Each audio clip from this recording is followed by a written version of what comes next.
What's going on, people? It's your boy back with another reaction video. I will be reacting to four scary, true, middle of nowhere stories. I think this is from Mr. Nightmare. Could be wrong. Might be from Nightmare Files.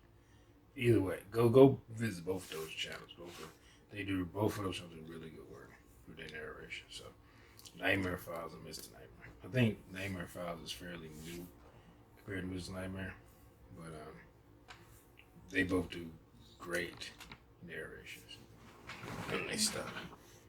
So go check both of them out. But anyway, didn't I just said the name? Then yeah. Why am I getting flustered all of a sudden? I just watched another video from Nightmare Files, and I don't know. I thought I heard something like behind me. Y'all probably see the video, but cool. Not I ain't hear nothing, but earlier I thought I heard something that was actually in the video. I thought I saw something move behind me in my camera, which freaks me out.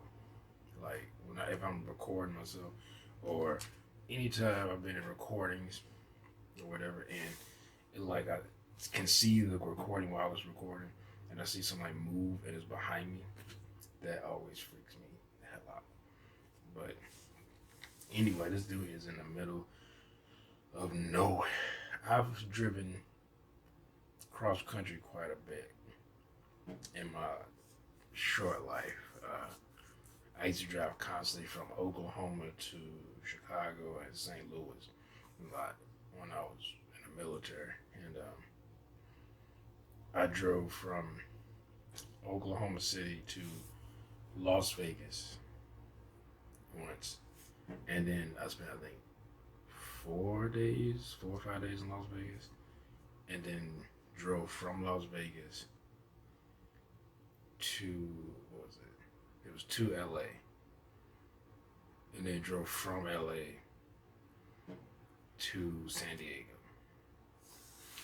And and then I was in San Diego for, I want to say a week. I think it was a week and a half.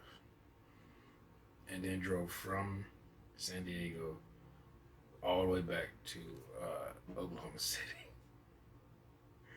But me and my dad, we drove plenty, like from Mississippi, Chicago. We drove from Mississippi to Washington, D.C. We drove to Mississippi, Tennessee. Drove to New Orleans a bunch when I was a kid. Drove to Atlanta quite a few times. Back when my dad was trying to like sell stuff, and we used to go there to get discounts on clothes or movies, watches or whatever, and sell it, music, CDs, whatever. But yeah, we drove quite a bit. I've driven around Mississippi. I drove from Oklahoma to southern Mississippi, once and back. And you've been on roads down south. I mean, really any road outside of a major city. But for some reason, roads down south, because they don't have any lights. Street lights. You'll see a light at someone's house, but then they have a light. It'd be a house, and then you won't see another house for miles. Sometimes, you might be 3 miles. Depends on how big that person's property is, or who owns that property, because no one owns it, or no one's utilizing it. You could go 15, 20 miles and before you hit the next house. And I've been driven around places like that where there's no light, nothing for miles besides your headlights. And I've always thought, what if I just broke down? Like, I've seen cars break down, and I've only experienced that a couple times where a car, not my car, but I was with either someone or like my dad, my car, but the car didn't break down. We got like flat tire, had to get out and change it. But I was like a little kid. I think I was like 13 when that happened. But when I was a young kid, we had cars that broke down all the time. And those cars, but we were in the city, so it break down on the street, but it wasn't like in the middle of nowhere, and that can be scary though. Your car just stop. Your car breaks down, and you don't know what's wrong. Flat tire, at least if you have a spare, you can change it. But it was like an engine thing. and you're not a mechanic, or you either if you are, but you don't have the tools to fix it. I mean, you can call. At least nowadays, you can call. But like I said, you in a scarcely populated area, there might be no cell phone tower, or not. You might be in between one that's not. They're not close enough. You know, and then you can't call. Then you got to try. Then you got to walk. You know, yeah. That I always terrified me. Like walking down Ku Klux Klan, walking out of the woods. That'd be my luck. But anyway, let's get into this. Here we go. Boot Hill Road. Yep, I seen that just like that. Why does it seem like this got louder? Turned it down. Oh, I think because I unplugged it, so it reset the volume. I was taking a road trip in my Mustang from Texas to Arizona. I used to own a Mustang. Mustang coupe. I usually keep emergency supplies in the trunk, such as water and tools. I was taking, I guess, what you would call I have tools, but I have water and because food. I liked flying at high speeds with the top down without worry of other cars or police. This was one of those completely deserted scenic roads with one lane on either side and nothing but desert sand, cacti, and shrubs as far as the eye can see. I was flying down this road when the car started to emit these concerning popping noises from under the hood, and the car started to jolt or jump slightly. I put a heavy foot on the brakes to bring the car from a speeding 90 miles per hour to a less than gradual halt. I got out from the car, popping the hood, pretending as if I didn't even know what to expect or how I'd go about fixing it. There was no smoke or nothing like that, but I didn't have a clue what could be the problem. Didn't make the thing. I got back in my car to try and start it, and as I feared, the damn thing wouldn't even start back up now. The car was an '01 Ford Mustang, so yeah, it was an old car with its share of problems. Naturally, I tried to call an outside service company, but bad became worse, realizing I didn't have any service this far out in the desert. I was more or less stranded. I hadn't seen a single other car pass me that whole hour I was driving on that road. I was scared to think how long it would take for someone to pass. I waited on the side of the road, sitting on my car's trunk for literally hours, sweating my ass off. My spirits rose when I saw the shine of a car reflecting the sunlight speeding down the road in the horizon. I hopped off my trunk and started walking and waving my arms out for help. But the car didn't stop. It zoomed past me. Pure evil. I didn't know how somebody could leave another human being stranded like that. Nightfall came and the hunger was setting in. No cars had passed. The 80s fucked people up. I was trying to fill my stomach with the water bottles I had. Hitchhiker nowadays. Eventually, I saw headlights approaching. Yeah, I've been to places like that where they had have my signs car's that say hazards on, don't pick up. I also waved my arms once more. The truck pulled to the side, and a fairly large man stepped out. I told him my car broke down and asked if he knew anything about Usually cars, people who pull over, but he didn't immediately seem interested in my car. So they ain't really worried about He more shit. so seemed interested in asking me if I was alone, where I was going, and why I didn't just call for help. Then he asked me if anyone knew I was here. These questions were certainly making me uncomfortable. Yeah, like, he finally offered me a ride. does anybody know you're If here? he was trying to make a point of Anybody gonna become looking for you? Accomplished that. I stepped up into his pickup truck, and off we started driving. He said it would be a long while before either of us would have phone service. He started asking me If he knew that, questions, why he asked? like why I would decide to take a back route like this. Minutes in, the truck started to slow down, and I heard him mutter, "Ah, shit." He pulled onto the sand on the side of the road, looked at me, and said the piece of crap broke down. This couldn't be happening. What? I looked back at the man and realized he was still looking at me. Like 5 seconds went by and he was just still staring at me. He finally asked me to go lift up the hood once he would crank the latch. I can only describe this whole situation so well. Are you about to run him over? Everything up until this point, I was insanely suspicious.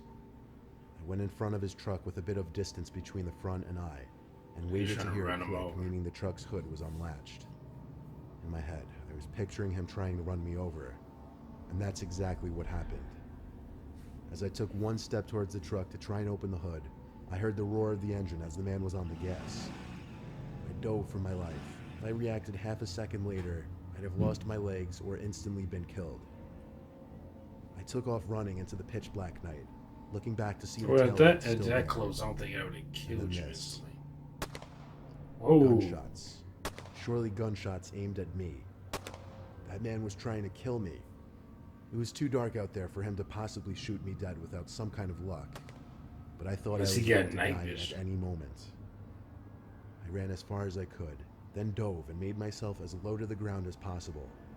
I heard a truck speeding off in the distance, so I turned and saw the taillights of the truck slowly disappearing down the empty road. Wow.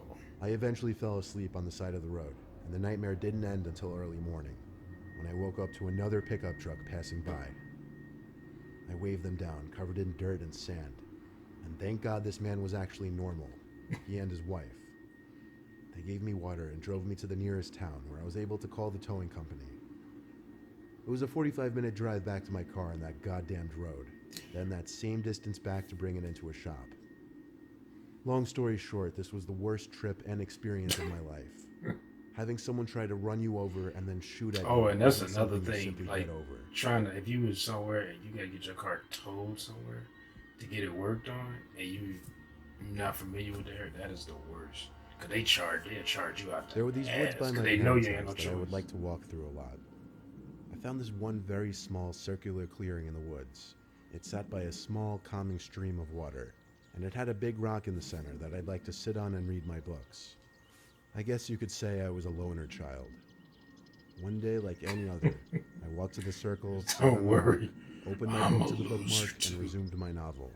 It wasn't exactly midday. It was approaching the end of the day, so it was getting slightly darker in the woods. I was interrupted by footsteps behind me. I set down my book and went into the trees to see if there was a deer or other animal nearby. Black bears are what always worried me as a kid. I heard more footsteps, so I followed quietly. Black bears will run away from you before anything. Whatever it was moving fast. Faster than I possibly could while trying to remain quiet. The footsteps disappeared. I figured the animal got too far away, but as long as it wasn't interested in bothering me, I didn't care what it was. You should. I started walking back to my circle, but as soon as I got a view of it between the trees, my heart dropped to my stomach. It was a man. There was someone sitting on my rock, back to me, but I could tell they were holding my book. I didn't know whether to approach or not until the man said out loud, "I don't like this book," and turned to me, as if he knew exactly where I was standing, even still behind a few trees. He said, "I watch you come here a lot." He had on this weird smile that immediately made me even more uncomfortable. My 13-year-old self didn't have a fight or flight response system. I only had a flight response instinct. Well, yeah, you're 13. The man stood up and took 1 or 2 steps towards me, and I started running. I knew the way back to my house easily. I was there after a couple minutes of running. That night, I got a knock at my window. I woke up terrified and screamed for my dad. My dad came rushing in, and when I told him, he went outside to check. I was horrified when he came rushing in, and when I told him, he went outside to check. I was outright disturbed when he came back in with my book that I left in the woods. He said it was left outside my window. I slept in my parents' room for like a week after that, and needless to say, I never returned to that circle in the woods. I watch you read here a lot. Now I'm here to molest you. Wait, what? That escalated quickly. I had taken a job working for a company based in the mountains. They offered me a cottage to nice stay in house. while working there. I said I could live like that. It was an old home built into the side of a mountain and surrounded by the forest. I lived in the basement, which had been converted into a small living space with a bathroom, kitchen, sleeping area, and a laundry room. The laundry room was L-shaped and had a door that went out back and into the surrounding forest. The door that led to the forest was locked from the inside and was quite difficult to open. I never used that door and always kept it locked. The rest of the house was empty, but I didn't have access to it. After a day of work, I returned to my little basement for an evening reading and playing solitaire. I turned off my lamp and started to nod off when I heard a noise. The noise was like wood creaking. I played it off as my imagination, but then it repeated. I thought maybe one of the cabinets in the kitchen was latched improperly and swung open. I checked, but all the cabinets were secured. I opened my closet, thinking maybe something in there had made the sound. But again, nothing. The last place to look was the laundry room. I opened the door that connected the house to the laundry room and was instantly hit by a gust of cold night air. I slowly turned the corner and witnessed the door that led to the outside just swaying in the nighttime breeze. I am 100% certain I had this door closed, and like I said earlier, there is no way it could open on its own. I don't know what happened. Was there someone waiting in the laundry room, just waiting for me to fall asleep before sneaking out? Was it something supernatural? Either way, there are a few times I had ever felt such genuine horror. I like that. That's logical thinking. Was it a ghost? Was it a ghost? Like, what are you talking about? Tennessee has some real characters out in nature. I hiked all around while in school. They left because they heard you searching and looking around. Good memories with a girl in the enveloping nature. Tennessee has good roads to popular hiking sites and tons of mini trails branching off. Sometimes you need to know what to look for as far as trail markers go, because the interesting ones are always a good ways out. There's one spring waterfall that spills across a mossy granite wall, towering over a shallow stream that empties into a decent-sized pond. I went out there with a friend last time, and we got separated on the way out. I have no freaking clue how that happened.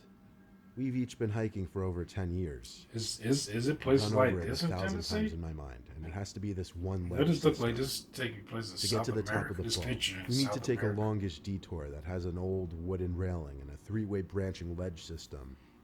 So I've taken all 3 routes and ended up at the same spot. They take maybe 3 to 4 minutes to blast through, and they're kind of like rocky corridors. I don't take the left one anymore, because I'm 90% sure these big stains in the middle are blood. Don't want to know what happened there. It's odd because the left is by far the most inviting. Flowers bloom from vines that are etched into the moss-matted bedrock. Anyways, I'm 45 seconds ahead of her, and opt for the right path when I realize I should tell her to avoid the left. It's really hard to reverse given the sloping angle of the path and a few short drops that become narrow climbs. Screw it. Faster if I speed through and yell down.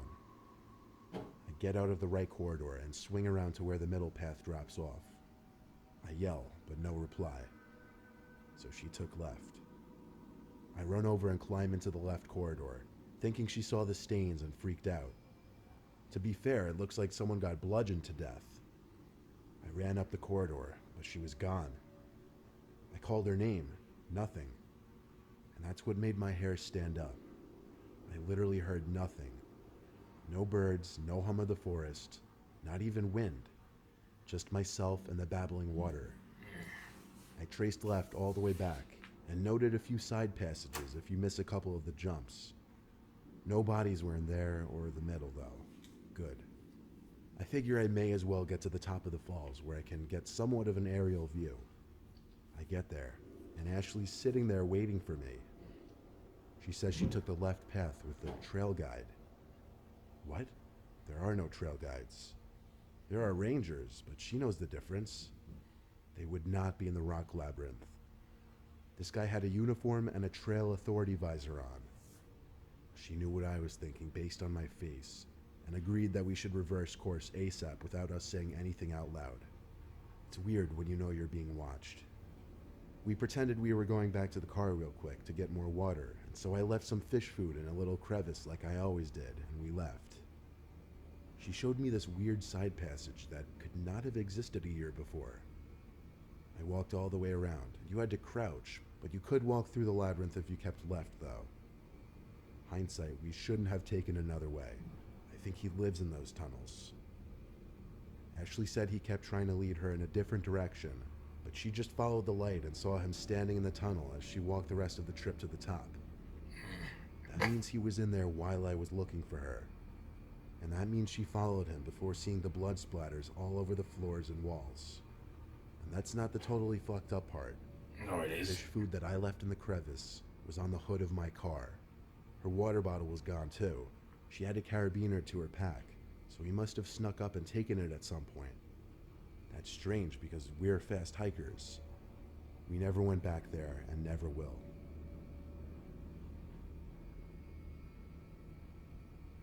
Sheesh. I think just these horror movie tropes with like, oh, I'm gonna take this, I'm gonna leave it on your car so you can see that I to spook you. Like, you know, it'd be real scary if I start my car and you just sit up in the back seat. Even though I've always checked my back seats. I think ever since I heard about that urban legend with I think the girl who had a killer in her back seat and she didn't know it. Like ever since I heard that when I was like a kid, ever since then I would always check, like look in the back seat. I remember my dad, he's like, "What are you looking in the back seat for?" Before I got in the car, and I was gonna look like, I tried to look when I was a kid, I was looking like over at the door, back seat before I get in the car. But, oh man, but that's such a scary movie trope. That oh, I'm gonna put this on the car and I'm gonna leave it here like this motherfucker. I guess he could teleport like fucking Jason or Michael Myers or some shit. But but there's that like that. The other he tried to run him over and then just started shooting at him. Like that is insane. Like that is so random and crazy. I guess because you would think if this guy's done this before, he would wait until he got right in front of the car and then run him away. There's no way he'd be fast enough to get out of the way. You know, he had to jump on top of the car or something. You know, but he wasn't even right in front of the car before he pulled off like he tried to hit him, and then when the guy took off into the desert, he just started shooting in the direction he ran. Like, that was just so random and crazy. I was like, that person is just like, I guess they're not methodical or anything. They don't think things through. They just, I'm just gonna just kill somebody. I don't, what was going through that person's head? Just crazy, I guess. But anywho, hope you all enjoyed my reaction. If you did, so hit that thumbs up button down below. Sure to subscribe, hit the bell. You're gonna be notified when I upload new videos. Comment down below and share this video. And I'll see y'all next time.